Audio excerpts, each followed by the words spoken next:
mouthwatering. Hey guys, and welcome to another episode of Cooking Ama. Today we are making a classic Thai dessert and snack, mango with sticky rice and coconut milk. Okay guys, so this one is quite simple. We will need some sticky rice. We will need some coconut milk and one mango. So the first thing we'll do, take our rice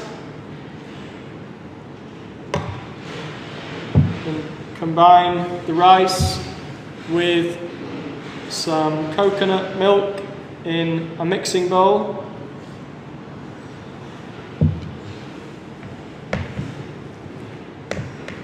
And just mix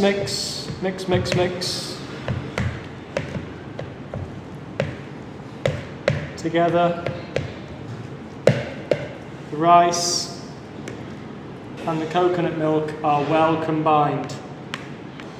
Once we have our rice mixture well combined, it's time to decorate our mango beautifully.